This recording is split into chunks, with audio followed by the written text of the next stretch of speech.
The rational use of irrational ideology.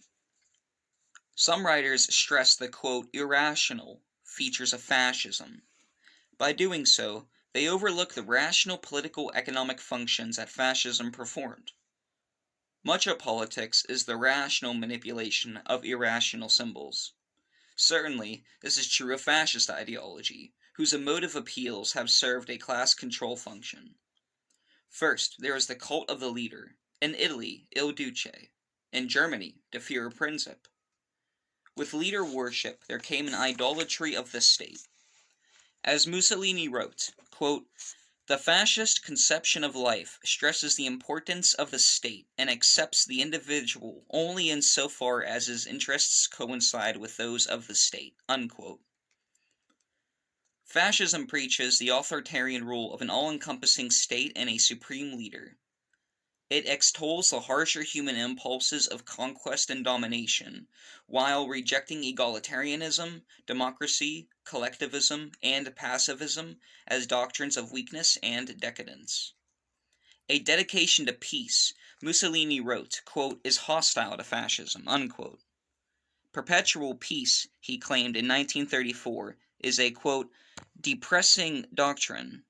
Only in, quote, cruel struggle and conquest," unquote, do men or nations achieve their highest realization. Quote, "though words are beautiful things," unquote, he asserted, quote, "rifles, machine guns, planes, and cannons are still more beautiful," unquote. And on another occasion he wrote, quote, "war alone puts the stamp of nobility upon the peoples who have the courage to meet it," unquote. Ironically, most Italian army conscripts had no stomach for Mussolini's wars, tending to remove themselves from battle once they discovered the other side was using live ammunition. Fascist doctrine stresses monistic values: ein Volk, ein Reich, ein Führer, one people, one rule, one leader. The people are no longer to be concerned with class divisions, but must see themselves part of a harmonious whole, rich and poor as one, a view that supports the economic status quo by cloaking the ongoing system of class exploitation. This is in contrast to a left agenda that advocates the articulation of popular demands and a sharpened awareness of social injustice and class struggle.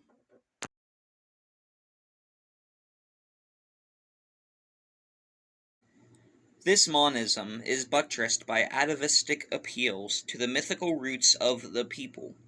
For Mussolini, it was the grandeur that was Rome; for Hitler, the ancient Volk. A play written by a pro-Nazi Hans Jost, entitled Schlagetter, and performed widely throughout Germany soon after the Nazis seized power. Hitler attended the opening night in Berlin. Pits Volk mysticism against class politics. The enthusiastic August is talking to his father, Schneider. August: "You won't believe it, Papa, but the young people don't pay much attention to these old slogans anymore. The class struggle is dying out." Schneider: "So, and what do you have then?" August: "The Volk community." "And that's a slogan?" Schneider said. August: "No, it's an experience." Schneider: "My God, our class struggle, our strikes, they weren't an experience, eh? Socialism, the International, were they fantasies maybe?" August: "They were necessary, but they are historical experiences." Schneider: "So, and the future therefore will have your Volk community? Tell me, how do you envision it? Poor, rich, healthy, upper, lower, all this ceases with you, eh?" August: "Look, Papa, upper, lower, poor, rich, that always exists. It is only the importance one places on the question that's decisive. To us, life is not chopped up into working hours and furnished with price charts. Rather, we believe in human existence as a whole. None of us regards making money as the most important thing. We want to serve. The individual is a corpuscle in the bloodstream of his people." The Sun's comments are revealing, quote, "the class struggle is dying out," unquote. Papa's concerns about the abuses of class power and class injustice is facilely dismissed as just a frame of mind with no objective reality. It is even falsely equated with the crass concern for money. Quote, "None of us regard making money as important," unquote. Presumably, matters of wealth are left to those who have it. We have something better, August is saying. A totalistic, monistic experience as a people, all of us, rich and poor, working together for some greater glory.